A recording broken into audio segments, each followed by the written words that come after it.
Hello, I'm Gino with Music Villa, and today Gino likes the Peavey Max amplifiers.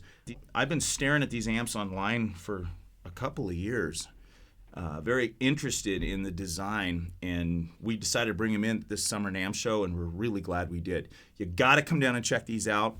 The thing that's really neat about these is not something you're going to be able to really see on the video here, but Peavey actually has a great graphic of it on their website. The baffle board, and the baffle board is, for those of you who don't know, is the piece of wood that the speakers are screwed to. The baffle board on these amplifiers are actually pitched back. So two things happen there.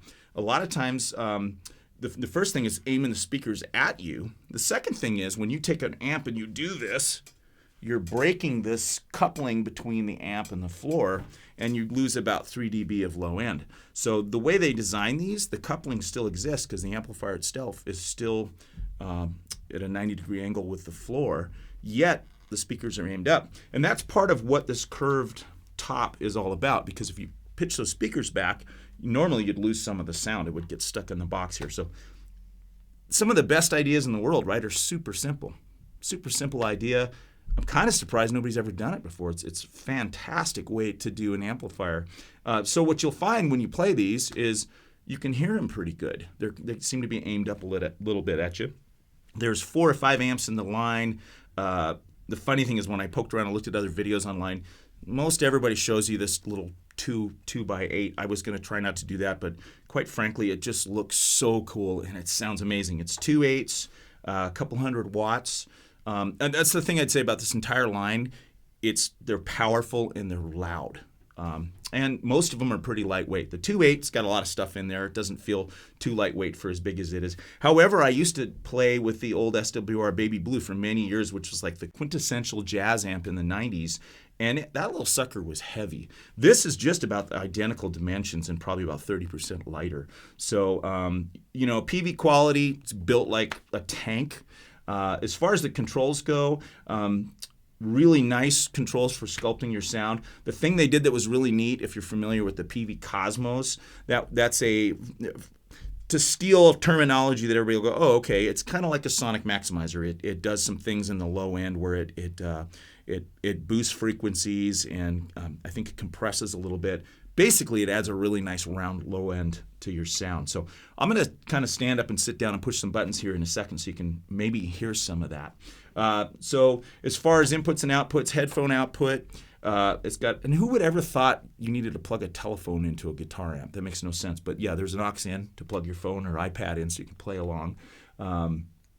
2 different inputs, one for active basses, one for passive basses. Very simple controls. Yes, 3-band EQ, a master, and a gain knob. And there's also an overdrive circuit. We'll play with that in a second as well. And I liked the instruction manual talked about setting your volume with the overdrive. In fact, let's do that really quick. I'm not going to move the volume, but this is the overdrive. Oh, we got nothing. There we go. When I take it out, our level is the same. Kind of a neat... I haven't noticed that that's how other amps are, but I really like that they explain that. That was a really good way to do that. So let's just listen to some of this a little bit. I'm just going to ride on the E string, and there's a couple knobs I want to talk about here. The first one, and I have this set basically flat. I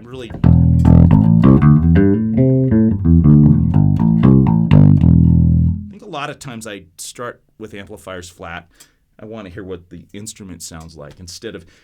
I think if you're somebody that's like you're moving those knobs, maxing them out and turning them all the way down, you might be using the wrong amplifier or bass. So a lot of times, I think a lot of designers build this stuff so they should work pretty good flat. Now the interesting thing is it's the same preamp in all these different instruments or all these different amplifiers, and so they all sound slightly different. And just to backtrack, there's a 2.8, there's a single 10, 100 watt. One of my favorite ones is the single 12 at 150 watts. That thing feels super light. There's a single 15. Forgot the power rating on that. You can look it up.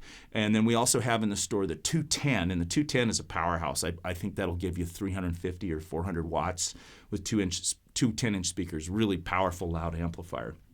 So there's also a little head in the line. But anyhow, we're listening to the 2.8 today, and I'm just going to push some of these buttons. So the first button I want to talk about is the contour button, and the contour kind of gives you that smiley face EQ sound. So I'm just going to ride on the E string. Let's listen to it. It's out. You can tell when it comes in. That mid-range kind of disappears.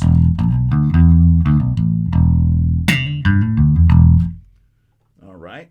I'm going to take that back out because I actually like it out. The next one, oh yeah, mid-shift. So the mid-shift button basically gives you two different mid points for your mid-range control. So let me turn the mid-range up a little bit. That's flat.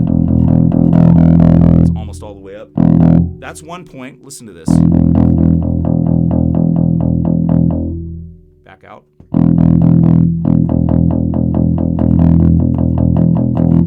And that might seem silly, but so much tone lives in the mid-range, it's really kind of important. And then there's a bright switch, which just kind of gives you that snappy, I think that might be set at 1K. That's in. Yeah, I actually like that. I like the bass to kind of slap a little bit. So anyhow, that's a quick tour of the Max Series bass amps from Peavey. They're in the store. Come on in and check them out. They're wonderful.